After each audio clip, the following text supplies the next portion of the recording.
سوالات ہو گئی. بسم اللہ الرحمن الرحیم.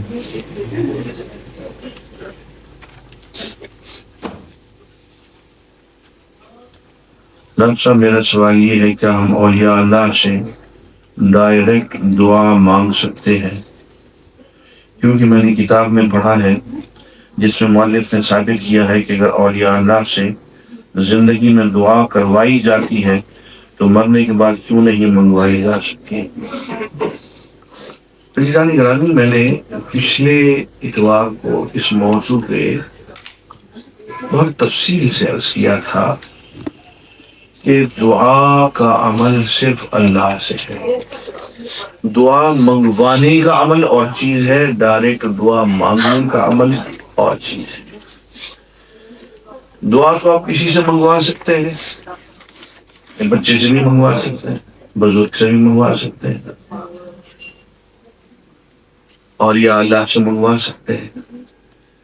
لیکن مرنے کے بعد کسی قبر والے سے جا کے یہ کہنا کہ تم میرے لیے یہ دعا مانگو، یہ شرعاً ثابت نہیں ہے. صحابہ میں سے کسی نے یہ عمل نہیں کیا. اس میں آپ جا کے اپنے لیے دعا مانگیں، اللہ سے مانگیں، اور اگر واقعی آپ جس کی قبر پہ جا رہے ہیں اگر واقعی وہ اللہ والا ہے اور آپ کی اس کے ساتھ اگر فرض کیجیے آپ نے السلام علیکم ان سے کہہ دیا اور وہ اتنی بڑی شخصیت ہے، جیسے کہ حدیث میں آتا ہے کہ حضور اکرم صلی اللہ علیہ وسلم کی خدمت میں کوئی جائے سلام عرض کرے تو اللہ تعالیٰ فرماتے ہیں کہ میرے جسم میں میری روح کو لٹا دیتے ہیں اور میں اس کے سلام کا جواب دیتا ہوں. تو آپ دعا مانگے، اگر اس میں حضور اکرم صلی اللہ علیہ وسلم آمین کہہ دیتے ہیں تو کیا بات ہے، ہمیشہ کوئی اشکال نہیں ہے. لیکن ان کو مخاطب کر کے کہنا کہ آپ مجھے یہ چیز دے دیں، دلوا دیں، تو یہ تو ان سے دعا مانگنا ہوا. ایسا نہیں، اللہ سے ان کے یہاں دعا مانگے.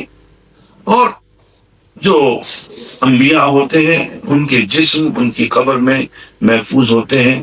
انبیاء کے جسم وہ مٹی نہیں کھاتی، ان کے جسم محفوظ ہوتے ہیں، اور جب ان کو سلام عرض کرتے ہیں تو وہ جواب دیتے ہیں، وہ سنتے ہیں. وہاں پہ بھی جا کے اللہ سے دعا مانگے اور وہ ہماری دعا پہ آمین کہیں تو یہ تو ٹھیک ہے، اس سے زیادہ نہیں. ایک شخص سعودیہ میں امپورٹ بزنس میں انڈر انوائس کر کے امپورٹ ڈیوٹی کم ادا کرتا ہے، کیا یہ شرعاً جائز ہے؟ اس شخص کا موقف ہے کہ سعودیہ حکومت غنی ہے، اسے امپورٹ ڈیوٹی لگانی ہی نہیں چاہیے. بہت چاہیے کی بات ہے، اب جب لگی ہوئی ہے تو بھائی وہ تو دینی پڑے گی. دیکھیے ایک قاعدہ رکھیے کہ جو اہل ایمان ہے وہ ٹیکس چور نہیں ہوتے. ایک مومن بندہ اپنا نقصان کر لے گا، لیکن جس ملک میں رہ رہا ہے وہ خاص طور پہ اسلامی ملک میں، تو اس ملک کی بنیادوں کو کمزور نہیں ہونے دے. اس لیے امپورٹ ایکسپورٹ ڈیوٹی جو ہے نا یہ ہماری، یہ ہمیں دینی چاہیے. یہ ایکسائز کا کام، یہ ٹیکسیشن کا کام، اس میں ہمیں کوئی ڈنڈی نہیں مارنی چاہیے، جو بنتا ہے وہ دینا چاہیے. سید زکوٰۃ نہیں لے سکتے، اور غریب ہوں تو ان کو ہدیہ دیا جا سکتا ہے، ہبہ دیا جا سکتا ہے، ان کی وجہ سے مدد کی جا سکتی ہے، لیکن زکوٰۃ و صدقات میں سے نہیں. دیکھیے یہاں ایک بہت اہم بات سامنے آ رہی ہے. ہمارا ایک کلچر ہے جو خاندانیت پہ، نسلی عصبیت پہ کھڑا ہوا ہے، موروثیت پہ کھڑا ہوا ہے، پورا ایک مذہب بنا ہوا ہے. اور اسلام یہ ہے کہ حضور اکرم صلی اللہ علیہ وسلم نے خاندانیت کو یوں کاٹا ہے اور توڑا ہے، فرمایا کہ میرے خاندان کے لوگ مجھے زکوٰۃ نہیں دیں، نفی کی ہے، اس خاندانیت کو توڑا ہے. یہ اسی کا حصہ ہے.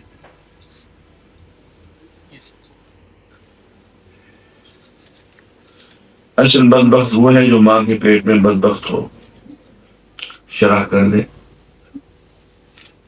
یہ بالکل ویسے ہی ہے جیسے اللہ تعالیٰ نے ایک جگہ فرمایا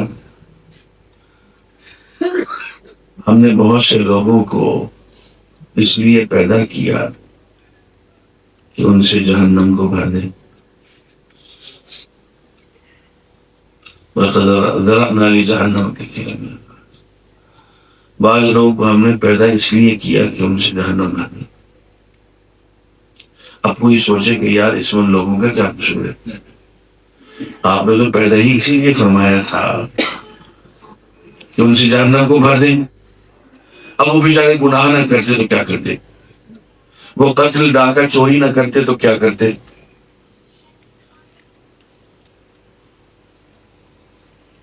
اصل بات یہ ہے کہ اللہ نے ان کو گناہ کرنے پہ مجبور نہیں کیا. یہ بالکل ایسا ہی ہے جیسے کسی شخص کا کسی ماں کا بیٹا ٹرک تلے آ جائے اور یوں کہے میں نے تجھے اس دن کے لیے پیدا کیا تھا، یہ تو ٹرک تلے ہے. لگتا ہے میں نے تو تجھے اس دن کے لیے ہی پیدا کیا تھا. ماں کا کہنے کا مطلب یہ نہیں ہے کہ میری خواہش یہ تھی کہ تو ٹرک تلے آ جائے. وہ ایک غم کی بات ہے کہ یہ لوگ تو ایسے ہیں کہ گویا ہم نے انہیں پیدا ہی جہنم کے لیے کیا تھا.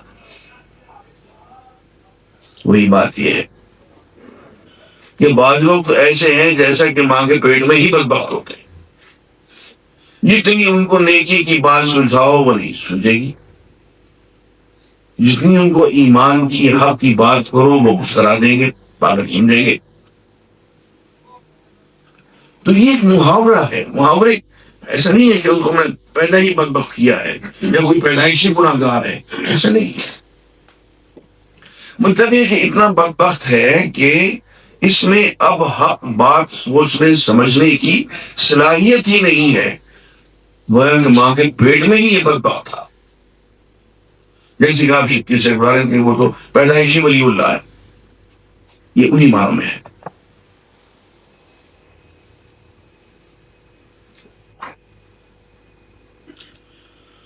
قیامت کے قریب ایسا وقت آئے گا کہ صرف فتنوں سے وہی بچے گا جو استاد ہوگا یا شاگرد. ایسی کوئی حدیث ہے. ان الفاظ میں تو مجھے حدیث یاد نہیں ہے، لیکن مفہوم کے اعتبار سے یہ درست ہے. اس لیے کہ عزیزان گرامی میں آپ کی خدمت میں عرض کروں، دنیا میں سب سے بڑا عمل، سب سے عظیم عمل علم کا حاصل کرنا. علم کے حصول سے بڑا عمل اور کوئی نہیں. میں نے جب سقراط کو پڑھا تو میری سمجھ میں اس کی بات آئی نہیں. اس نے کہا نالج از دی ورچو. اصل ورچو اور اصل نیکی جو ہے وہ صرف علم ہے، باقی جتنی نیکیاں ہیں وہ اس کے ذہن میں آتی. میری سمجھ میں یہ بات نہ کہ صرف نالج ورچو کیسے ہو سکتا ہے، اس پہ انسان عمل بھی تو کرے. لیکن یہ بات بعد میں سمجھ میں آئی کہ عمل تو بہت بعد میں آتا ہے. جب علم کی بنیاد ٹھیک بندھ جاتی ہے اس وقت نہیں جا کے عمل کی ابتدا ہوتی ہے. اس سے پہلے جو عمل ادھر ادھر دیکھا دکھائی کا جو عمل ہوتا ہے اس کی کوئی حقیقت نہیں. ہم نے بیتوروں کو دیکھا جن کے پاس علم نہیں تھا، نماز بھی پڑھتے تھے، روزے بھی رکھتے تھے، ماتھے پہ محراب بھی تھے، چہروں پہ داڑھیاں بھی تھی، لیکن جب وہاں امریکہ میں گئے تو ایک ہی مہینے کے اندر اندر سب کچھ بھرشٹ ہو گیا. اور وہ ہوٹل میں بیٹھے شراب بھی پی رہے ہیں، خنزیر کا گوشت کھا رہے ہیں. اس لیے کہ اس عمل کی بنیاد نہیں تھی، وہ صرف دیکھے دکھاوے کا عمل تھا. لوگوں نے تعریف کی کہ ہاں میں نماز پرہیزگار ہے، اچھا بچہ ہے، یہ سارے نوجوان ہیں. سارے نوجوان تو کہلاتے رہے یہاں پہ، لیکن اندر سے اس صالح پن کی جو علمی بنیاد ہونی چاہیے تھی وہ نہیں تھی. بیٹھ گئے.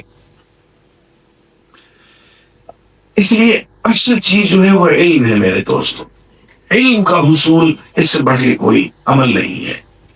اور علم میں سب سے بڑا علم قرآن مجید کا علم.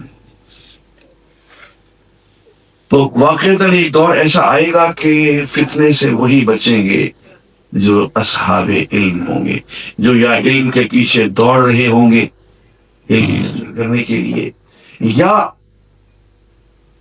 علم تقسیم کر رہے ہوں. اور یہاں ایک اور حدیث سنا دو. اللہ اکبر، مجھے یاد آ گئی. اور میں نے ایک عربی میں کتاب میں لکھی ہے، اس کو ابھی اردو میں ترجمہ نہیں ہوا. اس کا نام ہے حدیث الہدیٰ. وہ ایک حدیث ہے بخاری شریف کی، اس کی شرح میں نے کی اور وہ کتاب سے بن گیا. یہ میری کتاب جو عربی کی کتاب ہے اس میں چھپی ہوئی ہے، تبصرۃ و ذکریٰ لمن کان لہ عبد. اس میں یہ مضمون کتابی شکل میں چھپا ہوا ہے. حدیث الہدیٰ. حدیث یہ ہے کہ حضور اکرم صلی اللہ علیہ وآلہ وسلم نے فرمایا کہ میری مثال باران رحمت کی ہے. اور باران رحمت جو ہے وہ مختلف جگہوں پہ ہوتی ہے، سنگلاخ چٹانوں پہ ہوتی ہے. تو اس پہ جو تھوڑی بہت مٹی ہوتی ہے نا، پہلے سے پہاڑوں پہ مٹی ہوتی ہے تھوڑی تھوڑی، اور بعض جگہ مٹی خاصی تبیز ہوتی ہے، اس میں فصلیں بھی ہوتی ہیں.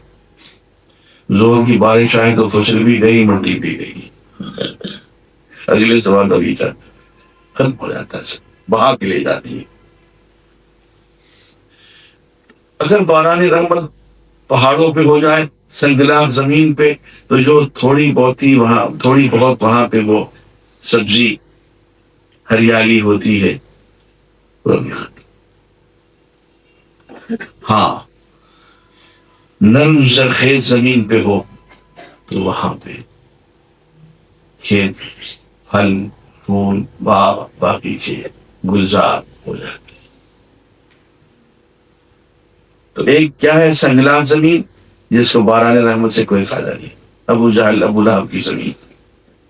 ایک وہ زمین جو نرم ہے، زرخیز ہے، وہاں پہ ہر قسم کا پھل پھول، سبزی، اجناس، کھانے کی چیزیں، مخلوق کو شفا. میں تیسری اور ہوتی ہے زمین جو بہت نشیب میں ہوتی ہے، جس میں بہت تواضع ہوتی ہے.